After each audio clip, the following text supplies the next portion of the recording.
The Iowa women's basketball team has stamped itself as a true contender. The Hawkeyes beat Ohio State for their third-ranked win in the past week, proving it's not just being hot, they're already there. This group defends, shares the ball, and closes games. Iowa's built for a deep run in the NCAA Tournament.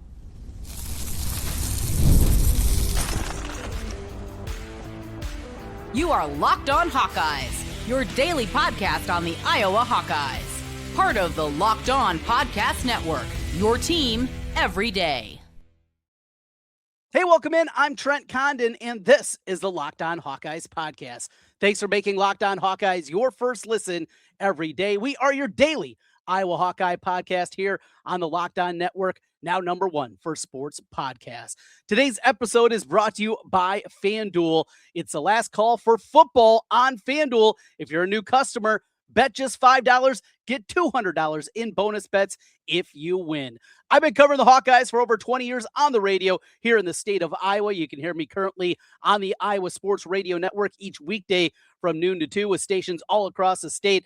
West Side in Sioux City, Central Iowa in Des Moines on the east side of the state, Cedar Rapids, Iowa City, and the Quad Cities. You can hear me each and every day. We're going to break down a little football talk today. We are going to get into what the possibility looks like of Iowa maybe having yet another incredibly difficult opener in the Big Ten. And yes, once again, Iowa could be going on the road. A lot of rumblings about that for the Iowa football schedule. The week ahead for Iowa basketball as the women will depart after their performance this past week, make another road trip. This time, they'll be heading out to the left coast after being at Maryland earlier in the week as they'll make their way to LA to take on USC and UCLA. And speaking of USC, the men will welcome them in coming in this week, plus some wrestling talk and a little bit more coming up in the week ahead in Iowa athletics. But we begin with what we saw on Sunday afternoon as Iowa absolutely throttles a top 15 ranked Ohio State team 91-70. A game that started off incredibly slow and incredibly scary for Iowa. As Taylor McCabe goes down with a knee injury, looked to be a non-contact injury. You can see right away, we've seen it happen so many times before, those non-contact injuries. Now, as of Sunday night, nothing definitive has come out yet about McCabe, her availability. Jan Jensen did say after the game, likelihood they know at minimum they're not going to have her for the road trip out to LA coming up this week. Not a surprise on that front. I think it would be a surprise at this point if we don't find out that the season is over for Taylor McCabe. And for her, unfortunately, her career is over. Absolutely devastating.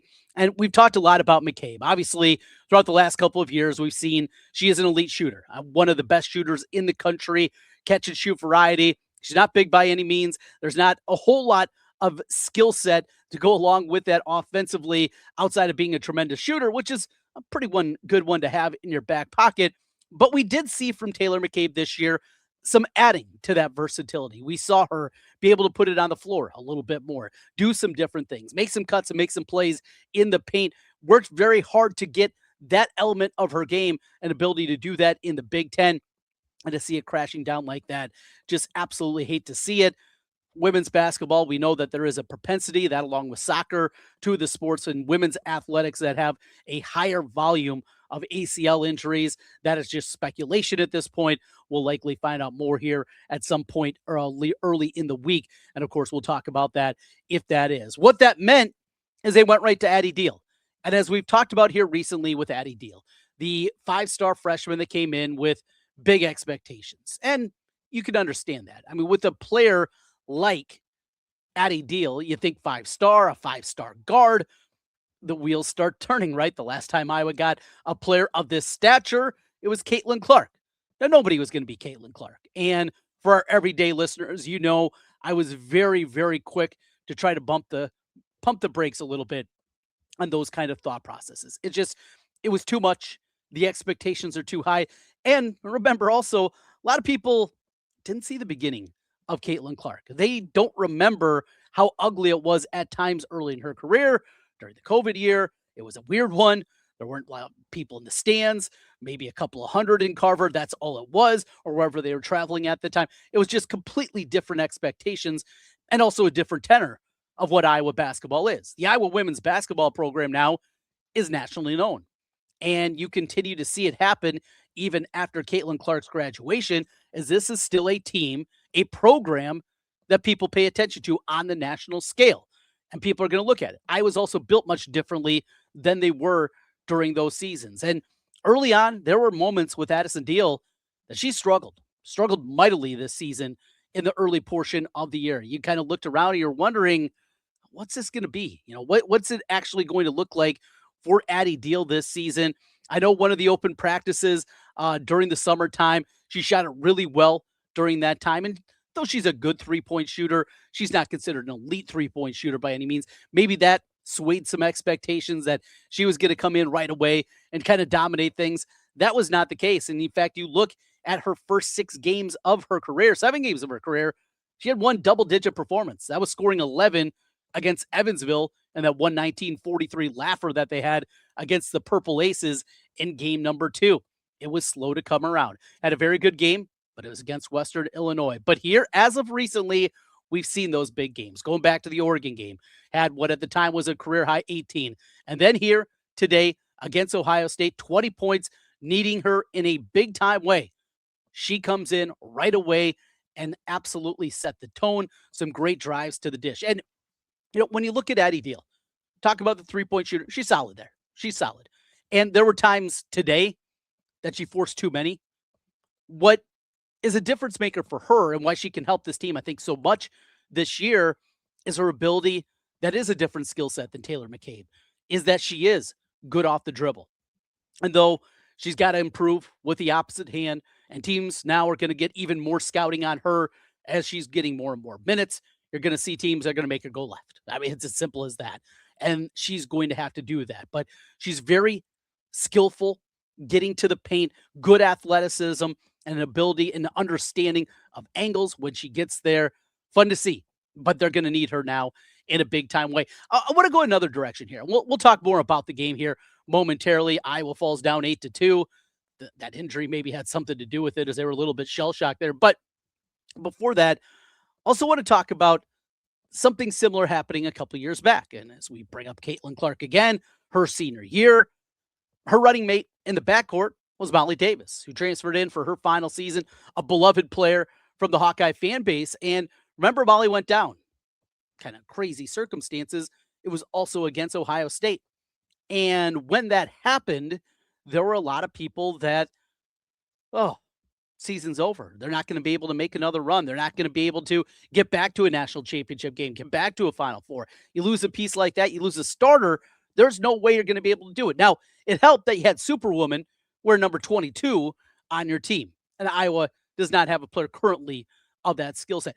But another maybe undervalued part of the reason they made that run that year and played for a national championship again. Yes, Caitlin was Caitlin, but also is the other players that stepped up. And I think most importantly is what you saw that year out of Sydney Falter, a senior that took it to another level. We know Falter, always good, solid, dependable.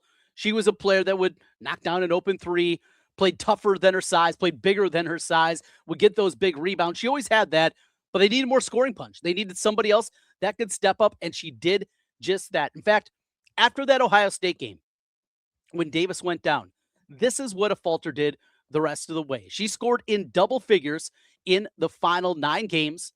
7 of those times, the 2 she didn't get to double figures, she scored 9 and 8 in both of them. She knocked down 3-pointers all over the place. In fact, had a 3-pointer in 8 of those 9 games down the stretch, just showing you she took her game to another level. She did it at a time when Iowa absolutely needed it.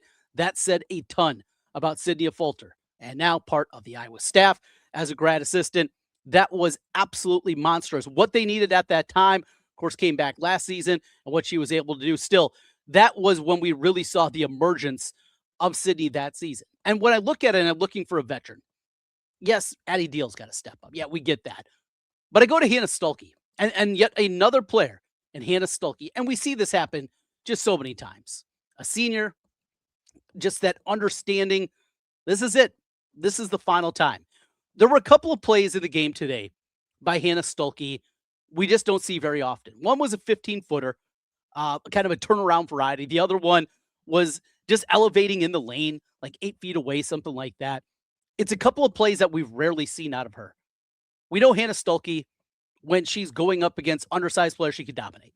We know when she is out there on the run, she runs incredibly well for a post player. She can get up and down the floor. Her speed at her size gives her a huge advantage when I was getting out and running. She can do those things. But if there's that final step, and I think it's a final step that we've all been waiting for, if it's starting to finally click, and here over these last 4 games, including wins against a ranked Michigan State team, a ranked Maryland team, a ranked Ohio State team, she goes, starting with Oregon, 18, 22, 12, and 18. You get that Hannah Stuelke with the rebounding, with the defense, the ability to block shots, what you're going to get out of her, plus you're getting that scoring punch consistently, game in and game out. Look out. This Iowa team can make a deep run in the NCAA tournament. Let's talk about the game. We'll do that as we continue. A look back at the victory against Ohio State and Iowa football in the spotlight. The Big Ten football schedule will finally be released on Tuesday. The rumblings out there.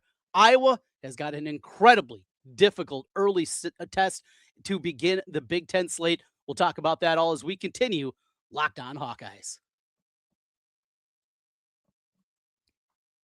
It's the last call for football on FanDuel. One final Sunday, one last kickoff. The final chance to get in on the action before the NFL season officially comes to a close.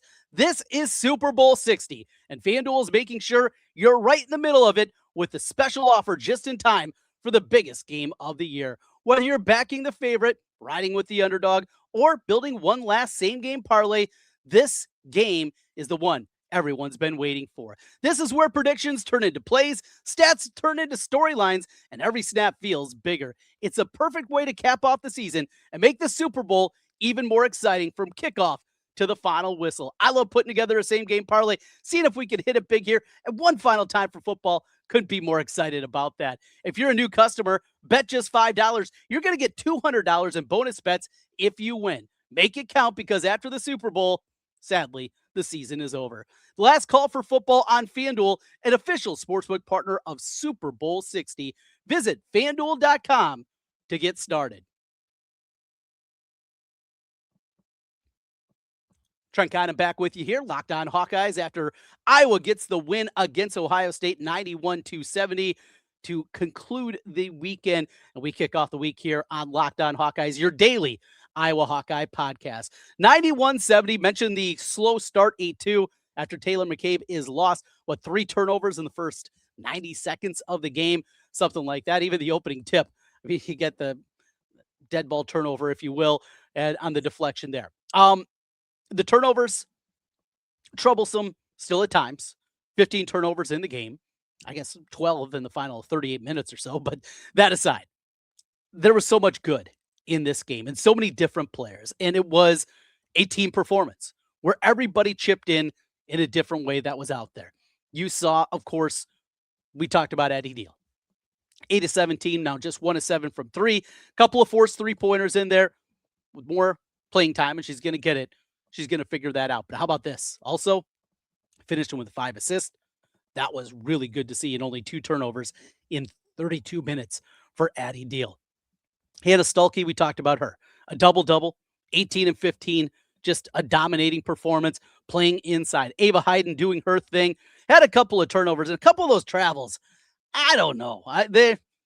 Her footwork is so good. I mean, you see the tutelage of Jan Jensen and what she gives to her inside. You're seeing her emergence. I thought you saw a little bit of Layla Hayes. How about that reverse that she had? I mean, that's a pretty move for a post player. And again, goes back to that footwork that you know you're going to get for a post player playing under Jan Jensen. Kylie Feuerbach, 9 assists in the game, 8 points, knocked down a couple of big 3-pointers. Thought she was really good. You know what kind of defense you're going to get out of Kylie Feuerbach. Definitely got that once again, coupled with what we saw on the offensive end of the floor. Tighten up those handles a little bit. Going to be in good shape.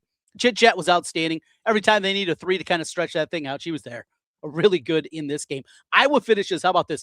28 assists in the ball game. Just absolutely eye-opening there. And 37 made field goals, 28 assists. They were sharing the ball. That press that Ohio State was trying to employ gave Iowa a little bit of trouble early. And then after that, Iowa was getting kind of whatever they wanted out of that. I want to mention Journey Houston again. Just love her game. She comes in there. She is that bulldog, that junkyard dog just going to go in there. She's going to battle. She's going to get a couple of tough rebounds. She's going to make the right play seemingly every time that she's out there. Stremlo knocked down a couple of three-pointers herself. Still another one, tighten up the handles. Too many turnovers at times from Stremlo. Still, her role is going to increase likely without McCabe out there, and you're going to need more from her. It was everything. You even got to see a little bit of Tegan Blaney, who hadn't played since the Northwestern game. She got in there towards the end of the third quarter, had a couple assists in the game. Another player probably going to need more than that. It was mentioned during the broadcast, which that broadcast, oh boy. I mean, they struggled with the score bug early on.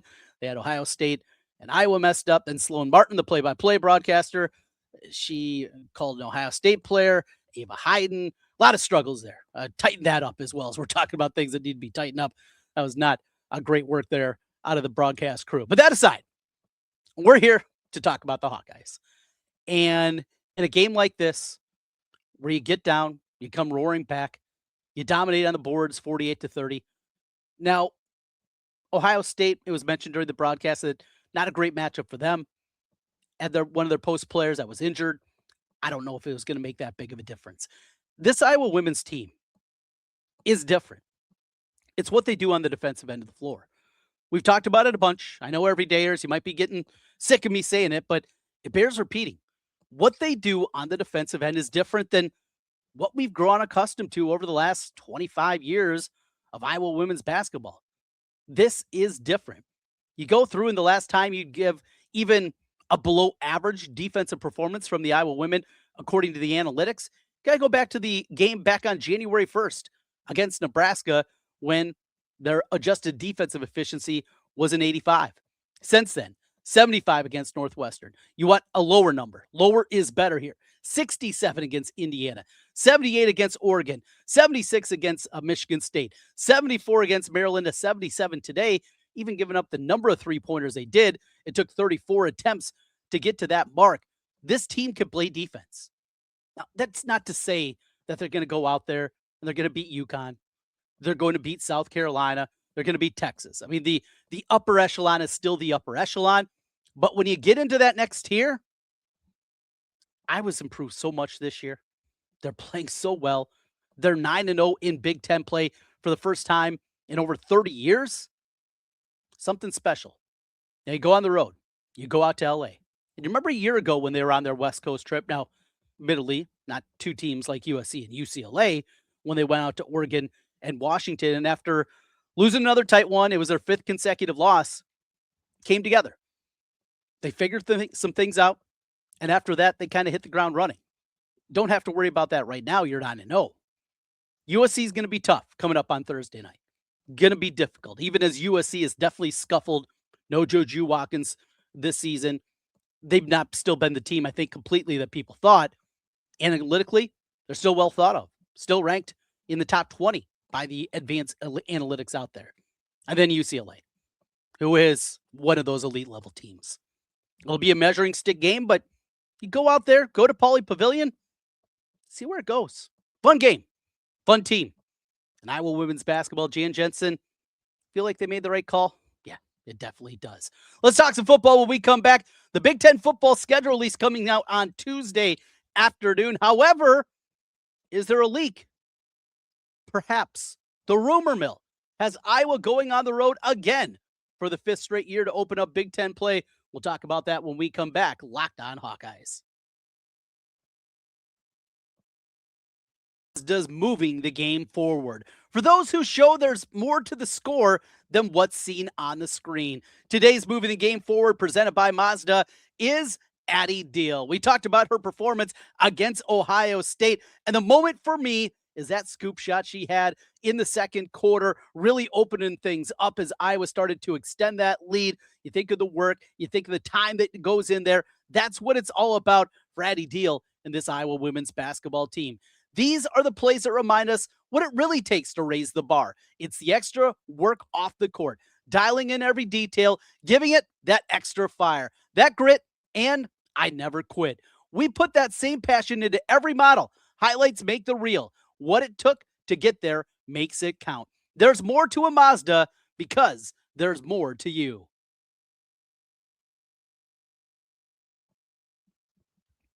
Trent Condon back with you, Locked On Hawkeyes. Thanks for being with us and making Locked On Hawkeyes your first listen every day. As we go through the week, a lot of basketball talk there at the top. Let's get into some football, and we're going to have more as the week goes on. We have to go through and take a shot at our depth chart on the defensive side of things. We did it last week offensively. We will work to do the same here on the other side of the football a little bit later on. But the big news of the week is going to be the schedule release from the Big Ten. That will be happening on Big Ten Network on Tuesday afternoon. Now, up front, these are just rumors. Nothing definitive, nothing reporting, nothing like that. But these are the rumblings that are out there. You go to the message boards, you go to social media. There are people that believe that Iowa, for the 5th consecutive year, is going to open up on the road. And they were going to open up on the road, not just anywhere. They're going to the Big House, to Ann Arbor. So the anticipation, what people believe, and a few people that I've seen have this out there. Now, did just one person make it up, and then everybody just fouled? Could be the case too. And this could all be crazy. But I did see Tom Kakert, our buddy who you hear time to time with us here, Locked On Hawkeyes. He mentioned on his message board on Hawkeye Report that he truly believes that this is going to be the case. They're going through, I think, Friday and finalizing the schedule. But the belief is that Iowa will open up for the 5th straight year on the road in the to open up Big Ten play. And this year it will be at Michigan. But not only that, it continues at Ohio State. At Michigan, you come home a week later against Ohio State on October 3rd. And then you go on the road again against Washington. A Washington team that will have DeMond Williams back at the quarterback spot after all the hoopla that happened there in his NIL agreement. Still an incredibly talented player. Michigan, Ohio State, and Washington. Probably the 3 most difficult opponents on this schedule next year when you couple travel along with it. Ohio State goes without saying. Of course, Michigan, going to be good. You'd anticipate again next year. And Washington continues to invest. Your 3 most difficult Big Ten games come at the beginning of the Big Ten schedule. Now, if you get through that stretch with a couple of wins, well, we're having a completely different conversation. I think we believe that Iowa will get through the non-conference unscathed. Iowa State completely rebuilding, and the other 2 games are against UNI and Northern Illinois. You feel good about both of those games, certainly. And he should at Kinnick Stadium against this Iowa State outfit. They'll be coming in year number 1 with Jimmy Rogers. But the likelihood of Iowa getting a couple of wins at Michigan, home for Ohio State, at Washington, back to back to back, that is going to be an incredibly tall task. The crazy thing is, mentioned 5 in a row, Iowa starting Big Ten play on the road. Under Kirk Ferentz, in the 27 years as Iowa's football coach, he has started on the road 19 of those 27 years. And if it plays out, it'll be 20 out of 28. You'd think that would be more of a 50-50 proposition. Not the case. Something to read into it, I don't know. And in fact, 2 of those years that they actually got to start at home, it was because of funky scheduling. Back in 2019 against Indiana. 2021 against Indiana. Indiana came in ranked. They stunk that year. But that was the opener, remember, of the season. The Big Ten Network and their television partners wanted an early Big Ten game. Iowa said, we'll do it against the Hoosiers, and there you go. The other one was in 2019. That was against Rutgers. That was in game 2. Another one wanted to have an early Big Ten game for television purposes. There it was. Just interesting. Now, we'll see. We'll find out Tuesday for sure if this is going to play out. Again, just rumors. But if that's the case, we'll see. Also see exactly what it's going to look like. There's been a lot of rumblings about Black Friday and Iowa, Nebraska, maybe that being moved off there. I hope not. And it's, of course, a big part of it is the domination that Iowa's had. But when you get into rivalry Saturday, you just get lost in the shuffle. A game like Minnesota, Wisconsin, well, a good rivalry game, right? One that matters. It just gets lost in the mix. Michigan, Ohio State, they got their own thing. They're going to be on Fox. It's going to be the number 1 game. It's going to be the number 1 rated game of the regular season year after year after year. That's what it is. I like the Friday spot. I also like it because Iowa's dominated the series against the Huskers. That also helps out. Well, we mentioned the week ahead. Tuesday, schedule release, big one. We're going to be talking Iowa defensive depth chart coming up this week. And a big week of basketball.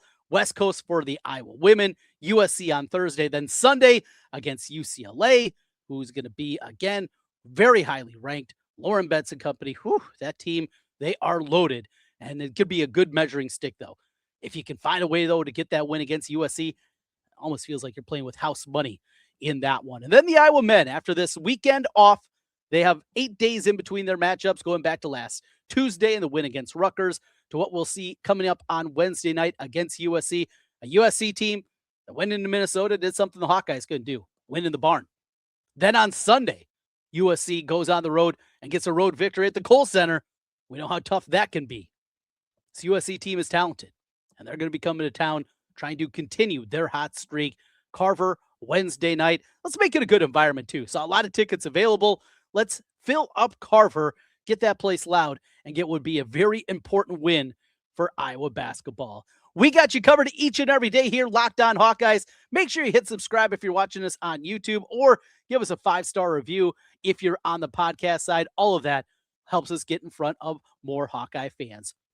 Thanks for making Locked On Hawkeyes your first listen today, and thank you for making Locked On the #1 sports podcast network. If you haven't already, go check out our new Everydayer Club. It's an opportunity for you to listen to this podcast right now, but you can get it ad-free. That's right, Locked On Hawkeyes every single day, ad-free. It works with Spotify. It works with Apple Podcasts. Whatever major podcast app that you're using, you can listen to this ad-free. Plus, you can join us on our Locked On Everydayer Club Discord server. Great content, great conversations, deeper thought process of what's going on. There's some other opportunities. You can have a text line with me. We got a couple other things set up depending on where you want to go. You can find out all the information, though. Just go to our website, lockedonhawkeyes.supercast.com. That's lockedonhawkeyes.supercast.com, and join the Everydayer Club. We'll be back with you tomorrow after the release of the Big Ten schedule, how it fits out, and we'll see if these rumors are all true for the Iowa football schedule. Great win for the Iowa women. We'll talk to you again tomorrow. Until then, go Hawks.